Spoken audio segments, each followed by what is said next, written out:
Hola amigos, bienvenidos a un vídeo más del módulo de programación en el que vamos a seguir estudiando la herencia, esta vez con ejemplos en Java. Imaginemos que queremos hacer una aplicación que nos ayude a gestionar el personal de un instituto como en el que yo trabajo. Y queremos gestionar tanto a los personal administrativo como a los profesores como al personal de limpieza. Para esto a nosotros se nos podría ocurrir crear tres clases, una clase administrativo, una clase profesor y una clase personal de limpieza. Pues bien, vamos a empezar por la clase administrativo, que le vamos a dar una serie de atributos como son un DNI, un nombre, una fecha de nacimiento, un correo electrónico y una especialidad. Le vamos a crear en principio un constructor por defecto y otro constructor con todos los atributos, además de su getter y setter. Y como veis se nos queda una clase sencilla en la que tenemos nuestros constructores getter y setter. Y le vamos a añadir además dos métodos. Un método para calcular el sueldo, que vamos a devolver un número de la clase Big Decimal, que es la más idónea para trabajar con cantidades monetarias. Importamos la clase de forma automática y vemos que se nos añade java.math.bigDecimal. A continuación vamos a crear una constante static final Big Decimal que nos va a servir para calcular el sueldo base. La vamos a llamar sueldo base y le vamos a dar como valor inicial un nuevo Big Decimal con la cantidad de 1200. Ahora en el método calcular sueldo simplemente lo que voy a hacer es devolver este sueldo base al que le voy a multiplicar mediante el método de la clase Big Decimal multiply una cantidad de, por ejemplo, 1.2. Tengo que hacer que sea un bit decimal, si no, no me dejaría agregarlo como argumento. Ahora vamos a crear el siguiente método para calcular la edad del administrativo. Vamos a utilizar la clase duration de la biblioteca java.time, que nos va a permitir de una forma muy fácil calcular la diferencia de tiempo que existe entre dos fechas. Para ello, en vez de crear el objeto mediante un constructor, lo vamos a crear gracias al método estático between, que nos permite especificar dos fechas y él calcula la duración entre ellas. Vamos a indicarle como argumento la fecha de nacimiento y la fecha actual. Así calculará el espacio de tiempo que hay entre esas dos fechas. Y nosotros devolveremos de esa duración simplemente los años, mediante el método get de la clase duration, especificándolo que queremos utilizar los años y haciendo un casting a entero, a int, porque nos devuelve un long y no sería compatible con lo que le hemos indicado a nuestro método. Entonces simplemente hacemos, como hemos dicho, un casting a int y solucionado. Ya tenemos nuestros métodos calcular sueldo y calcular edad. Ahora vamos a crear una nueva clase de profesor simplemente copiando y pegando la clase administrativo. Le vamos a cambiar el nombre y como veréis van a compartir la mayoría de los atributos porque un profesor también va a tener su DNI, su nombre, su fecha de nacimiento, su correo electrónico, pero en vez de una especialidad va a tener un departamento. Se lo cambiamos y le decimos que cambie también el valor de los getter y setter. Esta operación que estamos realizando se llama reestructurar y podemos acceder a ella simplemente posicionándonos encima de la variable que queremos cambiar y pulsando la combinación de teclas Control R. De esta forma el propio NetBeans nos modifica todas las ocurrencias de esa variable y también nos modifica los nombres de los métodos, como podemos ver. Bien, pues nuestra clase sería bastante parecida a la clase administrativo, pero vamos a crear también la clase personal limpieza, copiando y pegándolo también. Y como veréis, hacemos la misma operación, dejamos los atributos que son comunes y quitamos el atributo especialidad que para nuestro personal de limpieza no tiene sentido y vamos a cambiarlo por dos atributos nuevos, uno zona y otro turno. En este caso, como no le he dado a reestructurar, necesitaré volver a cambiar el constructor y también necesito borrar el getter y setter de este atributo y crear dos getter y setter nuevos, uno para cada uno de nuestros atributos. Ya tendríamos creadas nuestras tres clases para la gestión del instituto.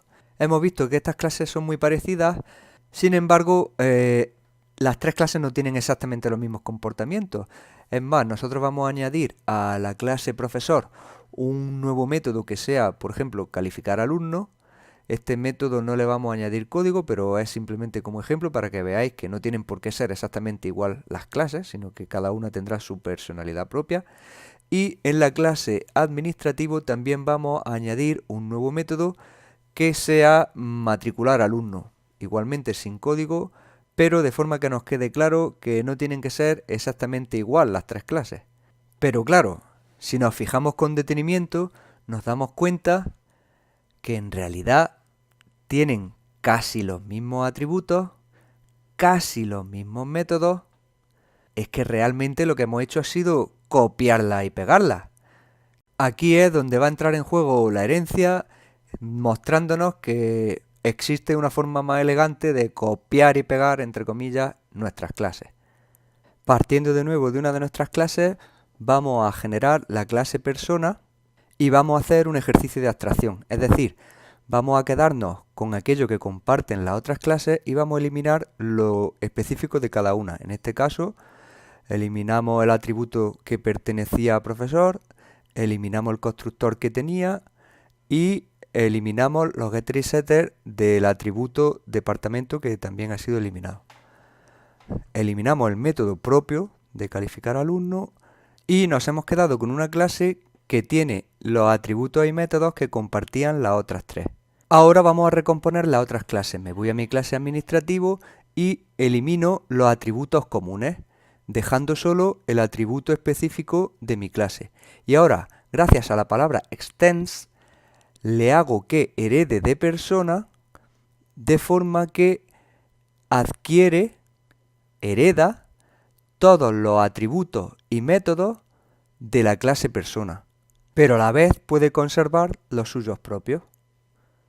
Si yo ahora cojo las otras clases y hago lo mismo, hago que hereden de la clase persona y elimino todos los atributos y métodos comunes, conseguiré tener unas clases más limpias, más sencillas y, en realidad, si lo hubiera hecho así desde el principio, habría escrito muchísimo menos código. Vamos a hacer una prueba en otra clase que he creado. Vamos a generar un objeto administrativo utilizando el constructor de esta clase. Este constructor, como ya hemos visto antes, necesita un DNI, que es de la clase string, un nombre, también de la clase string, una fecha, la fecha de nacimiento, que vamos a utilizar el método estático de la clase of para obtenerla, el correo electrónico, en este caso pues nos inventamos uno, y por último la especialidad, que le vamos a decir que es secretaría, por ejemplo. Y ahora vamos a mostrar por consola, por ejemplo, el nombre. Utilizamos su getter y ejecutamos. Comprobamos que nos escribe el nombre correctamente, lo que implica pues varias cosas. Primero, que la clase, a pesar de no tener los atributos, los ha heredado, por lo tanto sí tiene un nombre, y el resto también ha heredado los getter y setter y el resto de métodos. En resumen, hereda de la clase persona sus métodos y atributos siempre que la visibilidad lo permita. Vamos a verlo de una forma más gráfica. Antes nuestras clases eran así, es decir, tenían todas prácticamente los mismos atributos y prácticamente los mismos métodos. Si vemos el esquema de cómo han quedado ahora nuestras clases, vemos unas clases bastante más limpias. Una clase persona que tiene todos los atributos compartidos, al igual que los métodos, y unas clases administrativo, profesor y personal de la limpieza más limpias, porque ya no tienen que especificar que tienen los atributos que hemos heredado de persona. Pero además pueden permitirse el tener atributos propios y también métodos propios. O no, si no los necesitan. Por ejemplo, a personal limpieza no le hemos creado ningún método nuevo. Bueno, todo esto tiene muchos matices. Vamos a ir viendo qué sucede con la herencia y cada uno de los elementos de la clase base. Empezamos con los atributos. Los atributos de la clase base se heredan sí o sí. Esto quiere decir que ya sean privados públicos protegidos o con modificador predeterminado se heredan, ¿vale?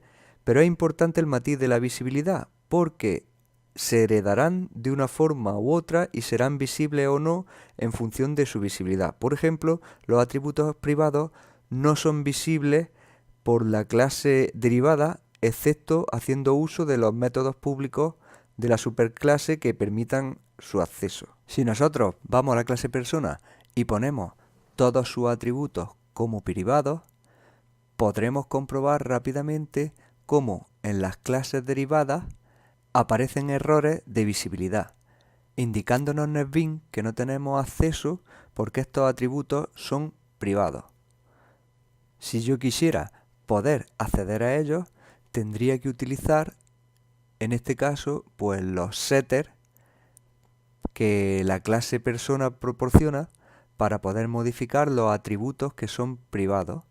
La llamada a estos setters nos aparece en amarillo porque nos está diciendo NetBeans que estamos llamando a un método que puede sobreescribirse. Entonces, pues no sabemos si va a funcionar como creemos que funciona porque otra clase podría modificarlo.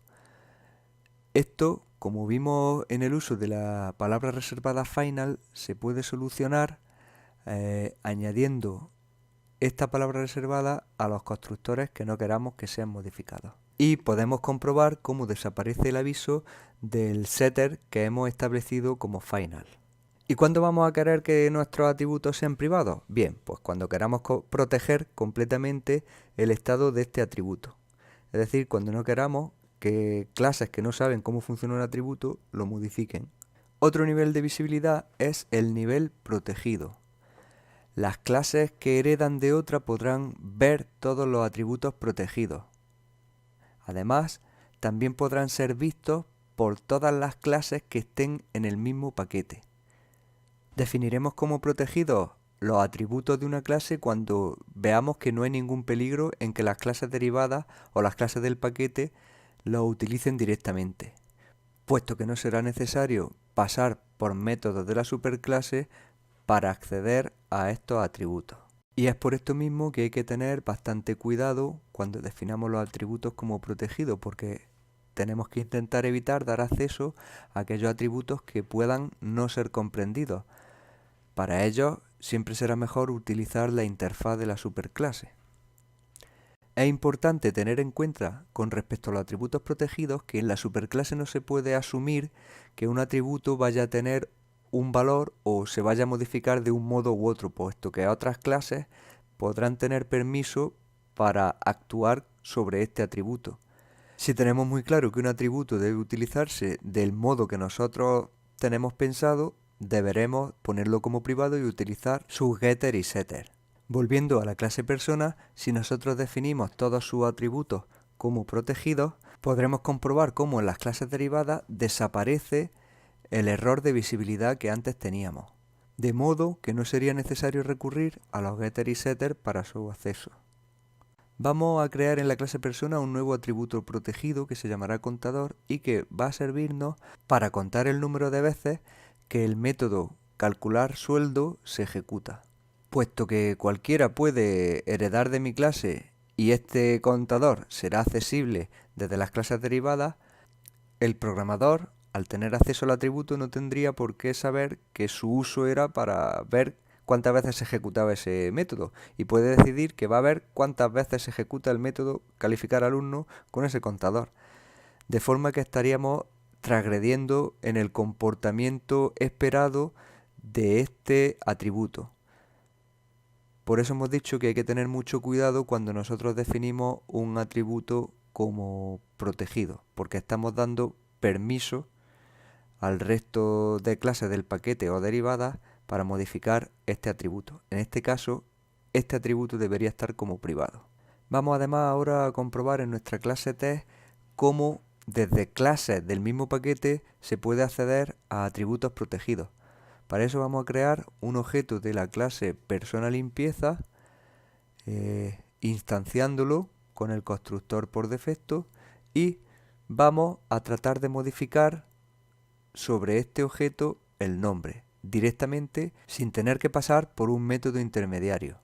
Y vemos que perfectamente nos permite el acceso. Vamos a intentar hacer exactamente lo mismo, pero desde una clase que esté en otro paquete y que además no herede de mi clase persona. Copiamos y pegamos exactamente el mismo código de la clase test en la clase test otro paquete, y a pesar de que podamos importar la clase persona limpieza, no se nos permitirá el acceso directo a el atributo nombre. Nos dirá que tiene un acceso protegido. Otro tipo de acceso es el acceso predeterminado. Es decir, cuando nosotros no definimos la visibilidad de un atributo, este atributo recibe una visibilidad por defecto, que denominamos predeterminada. Esta visibilidad hace que estos atributos sean visibles en cualquier clase del mismo paquete, sea o no clase derivada, y esté oculto para el resto de paquetes, aunque sean clases derivadas. Un ejemplo sencillo: si le quitamos la visibilidad al atributo contador y en nuestra clase T del mismo paquete tratamos de acceder a ese atributo, nos deja perfectamente, aunque no sea una clase derivada. Sin embargo, si nos vamos a la clase test de otro paquete y tratamos de acceder al mismo atributo, nos dará un error de visibilidad, no podremos acceder a él, debido a que nos encontramos en otro paquete. Por otro lado, si tratamos de heredar de la clase persona en esta clase que está fuera del paquete, nos daremos cuenta que sigue sin permitirse el acceso. Y por supuesto, si tratamos de acceder a este atributo dentro de una clase derivada, nos va a dejar sin ningún problema. El último tipo de visibilidad que nos queda para los atributos es la visibilidad pública, que es la más sencilla. Todos los atributos que definamos como públicos serán visibles por cualquier clase, y esto solo va a ser aconsejable para las constantes, ya que si no vamos a perder el principio de encapsulación, que es tan importante en la programación orientada a objetos. Bien, vamos a ver ahora el uso de una palabra reservada que está muy relacionada con la herencia. Es la palabra reservada super. Lo mismo que con la palabra reservada dis accedíamos a los elementos de la clase actual, la del objeto actual, con la palabra reservada super vamos a poder acceder a los elementos de la superclase, es decir, de la clase base de la clase en la que estamos ahora mismo. El uso con atributos de esta palabra es muy sencillo, porque podremos acceder a atributos de la clase base que estén redefinidos en la clase derivada, siempre y cuando estos atributos sean accesibles, o bien protected o public o predeterminados en el mismo paquete también. Vamos a volver a nuestra clase persona y definimos como protegido el atributo contador. Por otro lado, vamos a definir en la clase administrativo un método que nos permita escribir el contador. En este caso, de la clase administrativo vamos a utilizar this para hacer referencia al atributo, insisto, de la clase administrativo. Por otro lado, vamos a crear otro método distinto que nos permita escribir el valor del contador, pero de la clase base. Para esto lo que vamos a hacer es utilizar la palabra reservada super. En ambos casos estamos accediendo al atributo contador, pero en un método de la clase actual y en el otro de la clase padre. Si ahora nos vamos a nuestra clase test con nuestro método main, creamos un objeto de la clase administrativo y ejecutamos el método de esta clase escribir contador y el método escribir contador padre, podemos comprobar al ejecutar el código que ambos métodos nos devuelven 0, es decir, el atributo vale 0. Es más, el atributo es el mismo. Y cuando digo el mismo, quiero decir que es el mismo espacio de memoria el que está ocupando, que es la misma variable, la misma referencia. Vamos a tratar de aumentar el valor de este contador ejecutando el método calcular sueldo. Y vemos que ambos valores cambian, es decir, estamos tocando el mismo atributo. Si nosotros quisiéramos que ambas clases tuviesen su propio atributo y que se mantuviera el valor de los dos, tendríamos que redefinir en la clase administrativo el atributo. Esto se hace simplemente declarando de nuevo el atributo. Si ahora nos vamos a nuestra clase test y volvemos a ejecutar el código, los valores que nos dan son distintos. Esto significa que al ejecutar el método calcular sueldo, que es un atributo heredado de persona, se modifica el valor del atributo de la clase persona. Sin embargo, el atributo de la clase administrativo no se modifica, de forma que al escribir this.contador nos escribirá un 0 y al escribir super, que ha ejecutado el método de la clase persona calcular sueldo, nos escribirá un 1. De esta forma comprobamos que podemos mantener dos atributos con el mismo nombre, uno en la clase base y otro en la clase derivada, y acceder a ellos de forma separada. Algo muy importante también con la herencia es ver qué sucede con los constructores. Un constructor por defecto siempre va a ser obligatorio en la superclase porque si no se implementa obtendremos un error en las clases derivadas, tanto si les creamos constructor por defecto como si no.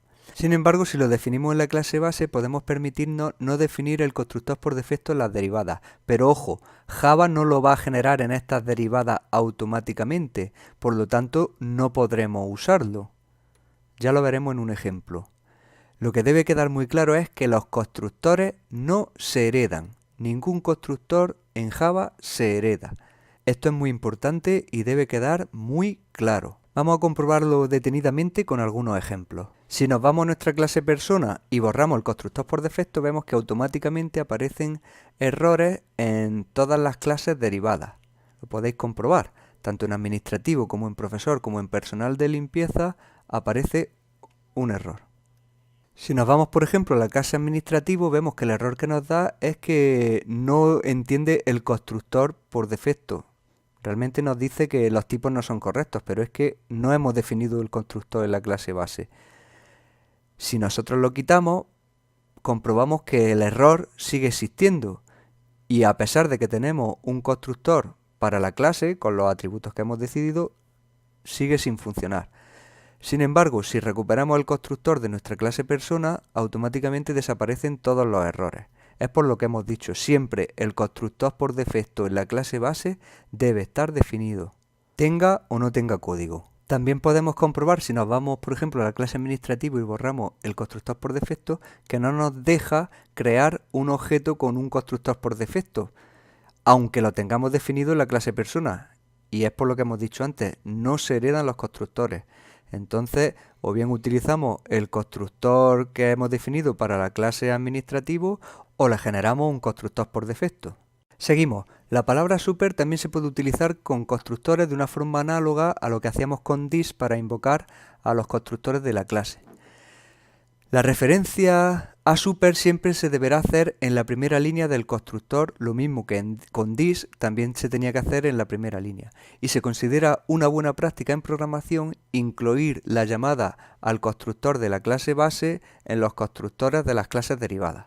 Esto no quiere decir nada más que si nosotros en la clase administrativo queremos llamar al constructor de la clase base, en el constructor por defecto pondremos super. De esta forma, cuando invoquemos al constructor de la clase administrativo, se estará invocando a su vez al constructor de la clase base.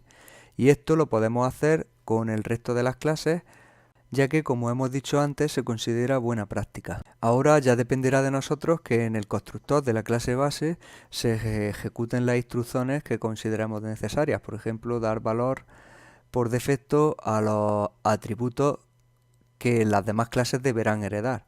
Y podemos comprobar que este constructor de la clase base se ejecuta simplemente escribiendo el valor de los atributos de nuestro objeto administrativo que se ha generado con el constructor por defecto. Ejecutamos este código y vemos que todo sale correctamente. Ahora yo en las clases derivadas podría hacer que el constructor por defecto diera valores al resto de atributos que no están en la clase base. O bueno, cualquier otra cosa que se nos pueda ocurrir y consideremos necesaria. En los constructores con parámetros también podríamos hacer algo parecido, llamando a la clase super con los parámetros que definía su constructor. De esta forma, además de ahorrar código, ganamos en estandarización. Vamos a ver finalmente qué pasa con la herencia y los métodos. Los métodos privados directamente no se heredan y se considerarán operaciones internas de la clase base. Los métodos protegidos, igual que los atributos, se heredarán por las clases derivadas y se podrán utilizar también desde el paquete directamente. Los métodos con visibilidad por defecto no se heredarán, pero se podrán utilizar desde las clases del paquete. Y bueno, los públicos se heredarán y se podrán utilizar desde cualquier clase. Otra cosa que nos permite hacer la herencia es redefinir los métodos de la superclase. Esto quiere decir que podemos sobreescribir el código de un método para que haga algo distinto a lo que inicialmente se hacía en la clase base. Para ello deberemos incluir la directiva override y podremos redefinir los métodos siempre que se cumplan una serie de condiciones. Los métodos solo se podrán redefinir si son públicos o protegidos y no pueden ser ni finales ni estáticos. Aquellos métodos con visibilidad por defecto solo podrán redefinirse en aquellas clases derivadas que estén en el mismo paquete. Además, los métodos que se van a redefinir tienen que conservar el mismo número y tipo o clase de parámetros, devolver el mismo tipo o clase de valor de retorno y el nivel de acceso no puede ser más restrictivo. Es decir, si yo tengo en la clase base un método con nivel de acceso protegido, no puedo redefinirlo como privado en la clase derivada. Como mínimo tendrá que ser protegido y podrá ser también público. Vamos a redefinir en el resto de clases el método calcular sueldo. En la clase administrativo voy a incluir la directiva override y además voy a escribir la cabecera del método tal cual exactamente estaba escrita en la clase persona. Es decir, devolviendo un big decimal y sin parámetros. A partir de ahí yo podré escribir dentro el código que yo necesite, tenga o no tenga que ver con lo que se hacía en la clase base. En este caso vamos a utilizar la constante de la clase persona sueldo base para multiplicarla en la clase administrativo por un número distinto al que estaba multiplicada inicialmente. Voy a hacer lo mismo también en la clase profesor, pero cambiando el valor por el que multiplicamos el sueldo base. Vamos a comprobar que esto funciona en nuestra clase test creando dos objetos, uno de la clase administrativo y otro de la clase profesor.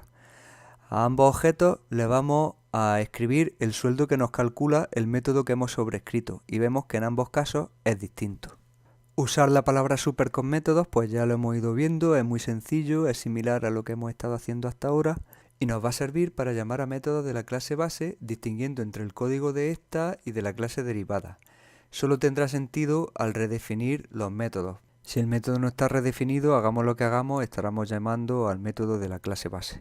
Vamos a comprobarlo redefiniendo el método calcular sueldo de la clase administrativo. Para ello crearemos un objeto de la clase big decimal al que le vamos a asignar el resultado de llamar a la clase base con el método calcular sueldo y sumarle una cantidad de, por ejemplo, 100. Y como veis es fácil utilizar la función original de la clase persona calcular sueldo mediante la palabra reservada super para obtener el nuevo cálculo del sueldo en las clases derivadas. Para terminar este vídeo vamos a ver cuándo podremos utilizar cada tipo de visibilidad. Utilizaremos una visibilidad pública para todos aquellos elementos que formarán parte de la API de la interfaz de la clase o para las constantes de uso general. Por otro lado, utilizaremos una visibilidad privada para todos aquellos atributos que no sean constantes y que necesitemos encapsular o para aquellos métodos de uso interno que no necesiten ser llamados por otras clases. Haremos uso de la visibilidad protegida cuando la clase esté diseñada para heredar y no convenga crear una clase abstracta, ya veremos lo que es esto. Suponemos que el paquete hará un buen uso de los elementos de la clase. También podremos hacerlo cuando la clase proporcione funcionalidades a sus clases derivadas y queramos que estas funcionalidades sean privadas al resto. Finalmente, también podremos utilizarla cuando las clases derivadas desarrollen la funcionalidad de la clase base. Es decir, la clase base lo que sería es un esqueleto no vacío de funcionalidades esperando a ser completado por las clases derivadas de algún modo. Y bien, esto es todo por este vídeo. Ya sé que ha sido bastante denso, pero es que la herencia es un concepto algo complejo y debe quedar lo suficientemente claro. Espero haberos ayudado y hasta el próximo vídeo.